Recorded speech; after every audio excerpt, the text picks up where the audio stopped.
राम, तुम क्यों मुझे छूकर गुजरे, तोड़कर क्यों मुझे पत्थर से निकाला तुमने। मूर्ति ही मुझे रहने देते, मूर्ति होती तो शायद मेरी पूजा होती। औरतें देवियां मरकर ही बना करती हैं।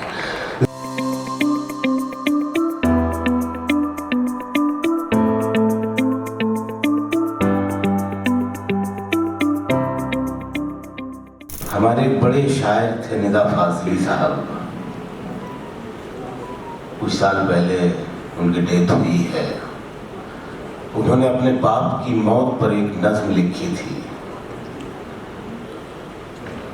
वो नज्म यूं शुरू होती थी कि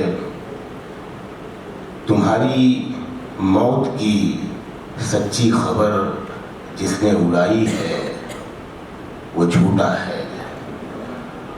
मुझे मालूम है तुम मर नहीं सकते। और ये नज्म आगे बढ़ती थी और उसमें निदा साहब ने कहा था कि मेरा बाप मुझ में जिंदा है, मैं मर गया हूं, तुम्हारी कब्र में मैं दफन हूं, तुम मुझ में जिंदा हो।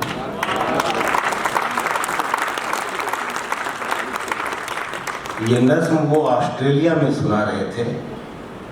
मुशायरा ख़त्म हुआ तो एक अंग्रेज़ शायरा उनके पास आई और उनसे कहा कि निदा, तुम लोग अभी भी बाप पर नज़में लिखते हो। तो निदा साहब ने कहा था, मैं जिस मुल्क और जिस कल्चर से आया हूँ वहाँ बाप कभी नहीं मरता।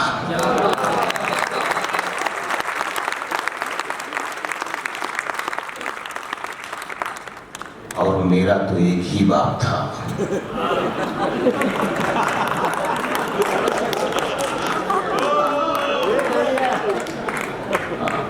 देर में समझ में आए तो देर में मजा आए। कुछ लोग चले गए, काश वो मुझसे पूछते तो मैं उन्हें बताता कि शायरी रोटी से बेहतर है।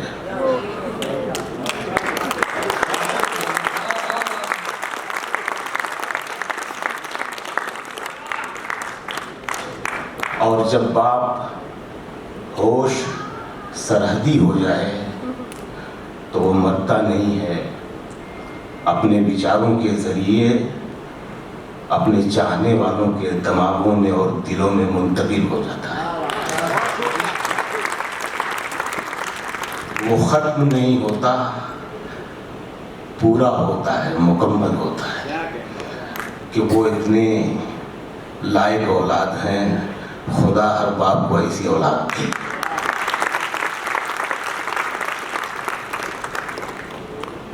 ये जो उनकी किताब का नाम है खुशबू का सफ़र, जिस तरह घर के कई नाम हैं, कई लफ्ज़ हैं, जैसे मकान है, काशाना है, रिहाइशगाह है, वगैरह वगैरह। इसी तरह अगर शायरी के कई नाम होते, कई अल्फाज होते, तो उसमें एक लफ्ज़ मोहब्बत भी होता, एक लफ्ज़ आंसू भी होता और एक लफ्ज़ खुशबू भी होता। ये खुशबू का सफ़र दरअसल शायरी का सफ़र है। सदारत मेरे बड़े भाई, मेरे सीनियर नईम अख्तर खादमी साहब फरमा रहे हैं, लेकिन उन्होंने मुझे कहा था कि यार मुझे बोलना नहीं आता, ये काम तुम ही कर देना। मैं तुम्हें नायब सदर बनाता हूँ, मेरा काम तुम कर देना। और ये ज़रूरी था इनके हवाले से कुछ बोलना। मैं पहली बार आया हूँ आपके मुशायरे में, जाने क्यों इतने दिनों से मुझे नहीं बुलाया, पता नहीं। हाँ, मैंने इनकार भी नहीं किया था पैसे वैसे को लेके। खैर, मैं जयपुर में जितने पैसे लेके आता हूँ उसका आधा भी लेके यहाँ नहीं आया हूँ मैं। मुझे बाद में चला कि ये बहुत बड़े लोग हैं, ये तो 2 लाख भी दे सकते थे। लेकिन मुझे फंसा दिया ये छोटे भाई ने, अज़हर इकबाल ने। खैर, मैं अपने बारे में, अपने तारुफ में कभी कुछ कहता नहीं, लेकिन कहने को बहुत है। बहुत सारी फिल्में हैं, बहुत सारी किताबें हैं, बहुत सारे अवार्ड हैं। एक किताब के बारे में बताना चाहता हूँ, उसका नाम है बनवास, जो जंगल और रामायण पे आधारित है। ये किताब 2023 के आखिरी किसी महीने में छपी थी। 2023 में कविता की हजारों किताबें जो छपी थीं, उनमें से साहित्य तक की जो साहित्यिक विंग है, चैनल है साहित्य तक, उसने जो टॉप 10 किताबों की रैंकिंग की थी, उसमें मेरी ये किताब 1 नंबर पर आई थी। मेरी जो रामायण है ये किरदारों के जरिए, पात्रों के जरिए लिखी गई है कहानी है। इसमें साहित्य भी है। इसको मैंने, इन किरदारों को बहुत जिया है, बहुत ऑब्जर्व किया है। पूरी रामायण नहीं सुनाऊंगा, वरना वो जो लतीफ़ा सुनाया था वैसा हो जाएगा। 2 नज़्में उस किताब से मैं सुनाना चाहता हूँ, और ये दोनों किरदार महिला किरदार हैं। एक है अहिल्या और एक है उर्मिला। आपकी इजाज़त है? इजाज़त का मतलब ताली बिल्कुल नहीं है। मैं ताली बजाने के लिए कभी नहीं कहता, आपको अच्छा लगे तो ज़रूर बजाएं, ज़रूर दाद दें, क्योंकि पढ़े लिखे लोग हैं। अच्छी शायरी पे ताली बजाएंगे तो और ज़्यादा पढ़े लिखे मालूम होंगे। मैं सबसे पहले अहिल्या सुनाता हूँ आपको। अहिल्या आप सब जानते हैं, उसका कैरेक्टर, उसका किरदार। मेरी ये नज़्म वहाँ से शुरू होती है जब राम जी के पाँव के स्पर्श से अहिल्या अपने इंसानी वजूद में आती है। वहाँ से ये नज़्म शुरू होती है। नज़्म पढ़ता हूँ, इजाज़त है? राम, तुम क्यों मुझे छूकर गुजरे, तोड़कर क्यों मुझे पत्थर से निकाला तुमने। मूर्ति ही मुझे रहने देते, मूर्ति होती तो शायद मेरी पूजा होती। औरतें देवियां मरकर ही बना करती हैं।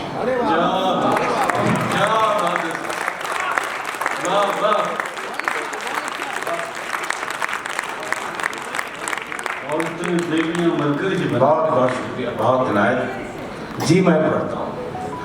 इस किताब को अमेज़ॉन ने 5 स्टार दिए हैं, आप मंगा सकते हैं वहाँ से ये किताब। राम, तुम क्यों मुझे छूकर गुजरे, तोड़कर क्यों मुझे पत्थर से निकाला तुमने। मूर्ति ही मुझे रहने देते, मूर्ति होती तो शायद मेरी पूजा होती। औरतें देवियां मरकर ही बना करती हैं। जिंदा औरत तो फकत रूप है जैसे मैं हूँ, जिंदा औरत तो फकत जिस्म है जैसे मैं हूँ।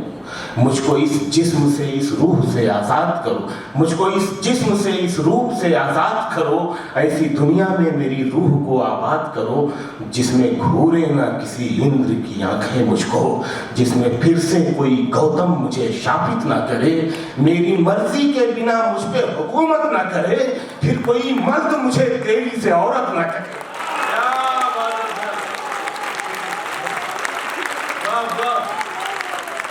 उर्मिला और अहिल्या मैंने जब तक लिख नहीं ली थी, तो 24 घंटों में कई घंटे मैं अहिल्या और उर्मिला होता था।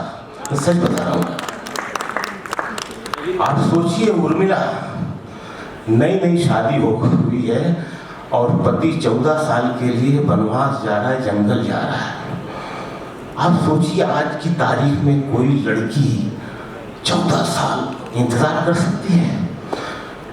रामायण के सभी कैरेक्टर इतने कुर्बानी के हैं, इतने त्याग के हैं, इसके बावजूद इस लड़की का, उर्मिला का, वाल्मीकि की जो रामायण है उसमें 3 लाइनों में उसका जिक्र है।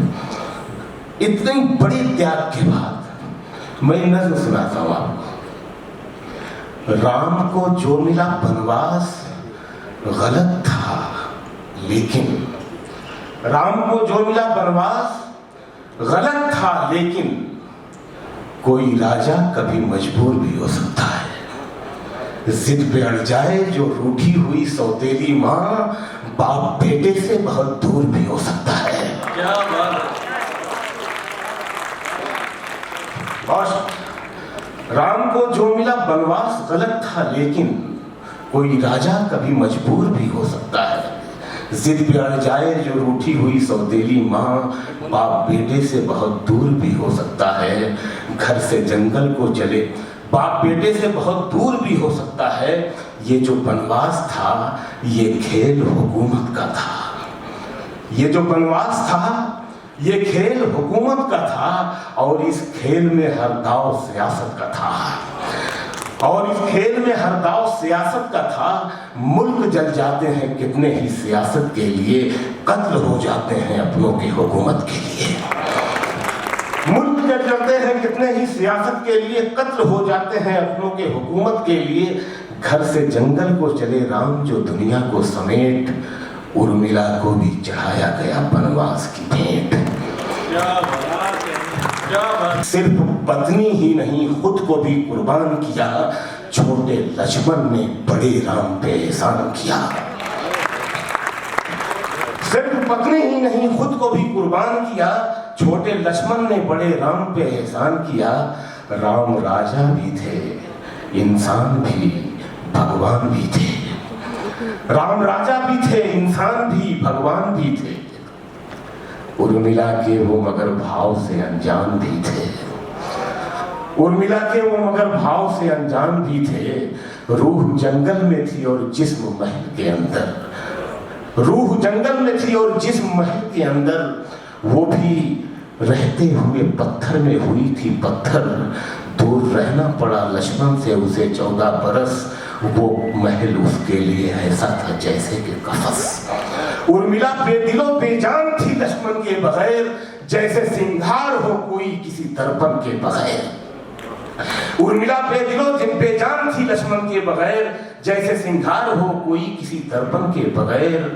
दर्द उसका कभी दीवार से निकला ही नहीं, उसमें जो मोम था वो धूप में पिघला ही नहीं।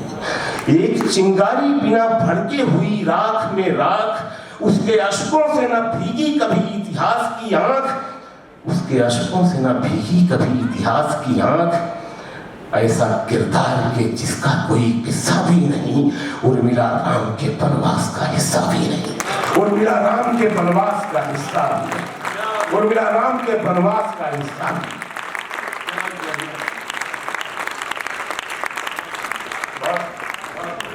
बहुत नवाजिश। यहाँ से मैं कुछ गजलें आपको सुनाता हूँ। मेरा मतला जी वो पढ़ूंगा, मैं सब पढ़ूंगा, आप जो कहेंगे सब पढ़ूंगा, मेरे पास वक्त है। इतनी देर में समझ में आती है आप लोगों को। राजनीति कम करो यार, मोहब्बत करो, मोहब्बत करो, शायरी समझ में आएगी। ये शायरी इतनी जरूरी है, कसम से बता रहा हूं मैं, कि ये जो हमारी बॉडी में ये दिल नाम का ये जो पुर्जा है ना, ये सिर्फ खून सप्लाई के काम ही नहीं आता है।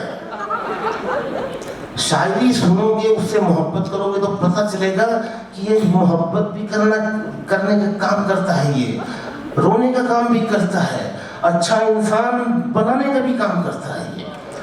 तो शायरी सुनना बहुत जरूरी है, उसके आसपास रहना बहुत जरूरी है। एक बहुत बड़े एक्टर टॉम ऑल्टर, छोटा सा वाक्य है, यूट्यूब पे ये इंटरव्यू आपको पूरा मिल जाएगा, उसका एक टुकड़ा उसको बताता हूँ आपको। बहुत बड़े एक्टर थे टॉम ऑल्टर। उन्होंने अपने से भी बड़े, दुनिया के चंद बड़े एक्टरों में से एक दिलीप कुमार साहब का इंटरव्यू किया।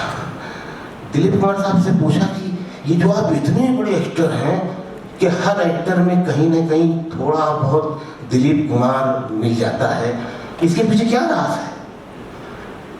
तो उन्होंने एक लफ्ज में, एक शब्द में जवाब दिया, शायरी। ये भी इतनी देर में समझ में आया। टॉम ऑल्टर को हैरत हुई। उन्होंने कहा शायरी, आप तो शायर हैं। तो जवाब ये दिया था उन्होंने, ये सुनने वाला है। उन्होंने कहा उसके लिए शायर होना जरूरी नहीं है, शायरी के माहौल में रहना जरूरी है।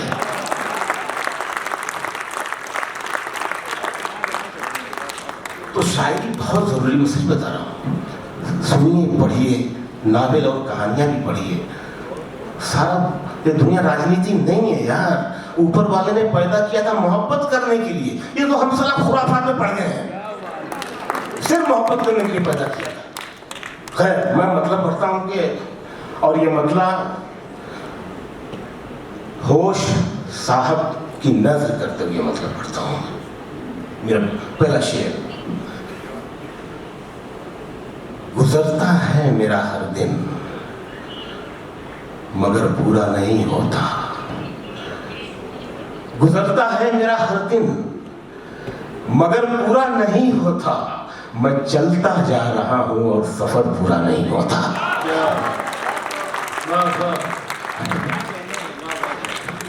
बहुत शुक्रिया। मेरे सब दोस्त कह रहे थे बड़ा डर चल रहा है, शायरी समझ में नहीं आ रही। मैंने कहा यार अच्छी शायरी सुनाओगे तब तो दाम देंगे, तब तो ताली बजाएंगे।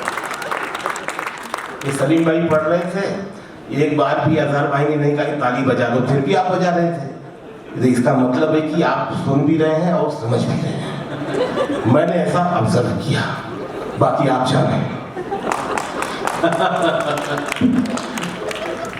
गुजरता है मेरा हर दिन मगर पूरा नहीं होता।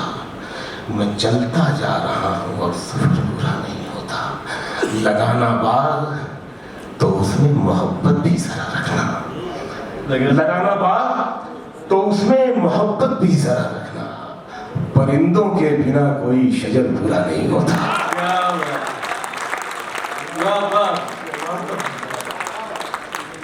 लगाना बाग तो उसमें मोहब्बत भी जरा रखना।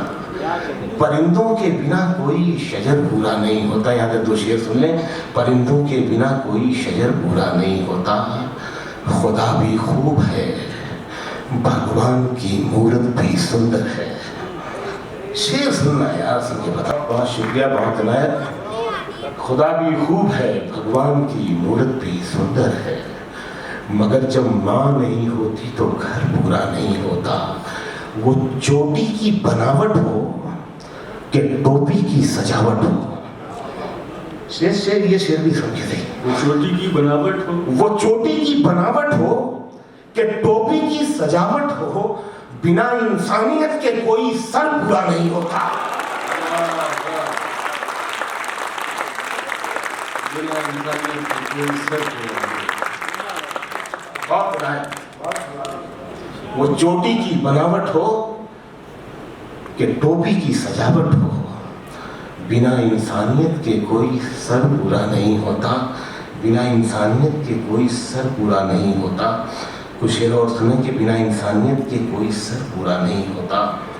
उसकी याद आई, उसकी का मतलब तो समझते ही होंगे आप।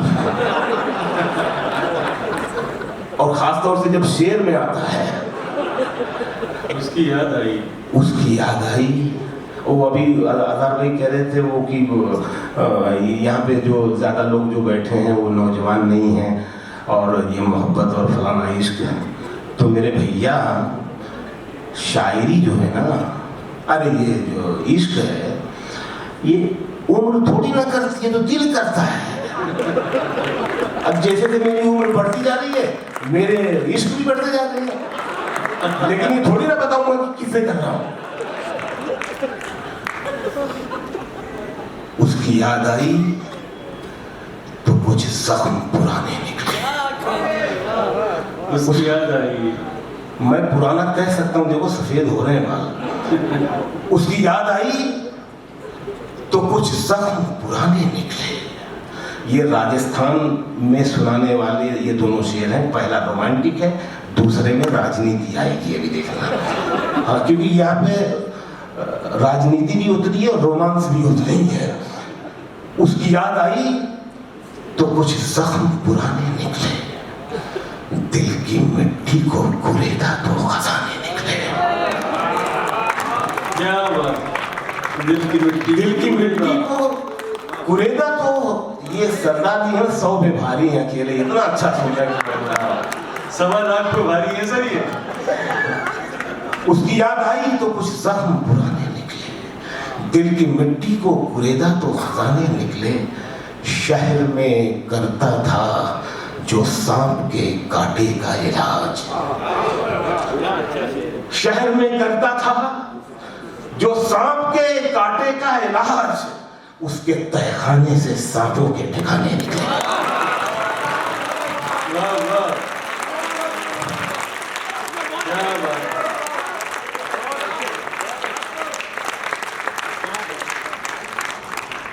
बहुत शुक्रिया, बहुत धन्यवाद। शहर में करता था जो सांप के कांटे का इलाज, उसके तहखानों में, उसके तहखाने से सांपों के ठिकाने निकले। आसमानों से जमीनों को मिलाने वाले, आसमानों से जमीनों को गिराने वाले, ये मतलब उन बाबाओं के लिए है जो इस वक्त जेल में है।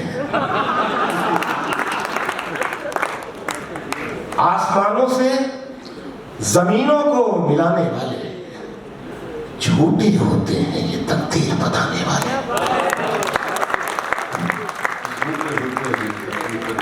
झूठे होते हैं ये तकदीर बताने वाले। सर ये शेर सुन लें, झूठे होते हैं ये तकदीर बताने वाले। अब तो मर जाता है रिश्ता ही बुरे वक्तों पर, अब तो मर जाता है, अब तो मर जाता है रिश्ता ही बुरे वक्तों पर। पहले मर जाते थे रिश्तों को निभाने वाले।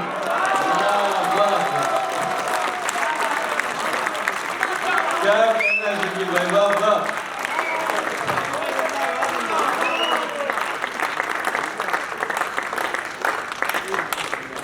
इतना अच्छा सुन रहे हैं, इतना अच्छा समझ रहे हैं, फिर भी सब शिकायत कर रहे थे मेरे दोस्त पीछे। सर कोई शिकायत नहीं कर रहा, सबको अच्छा सुना है। अच्छा मैं गलत सुन रहा, नाम किसी का नहीं ले रहा हूं भाई।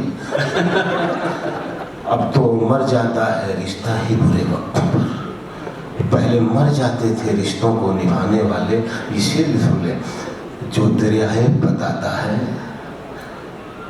उसे मत खोना, जो तेरे ऐब बताता है, जो तेरे ऐब बताता है उसे मत खोना, उसे मत खोना।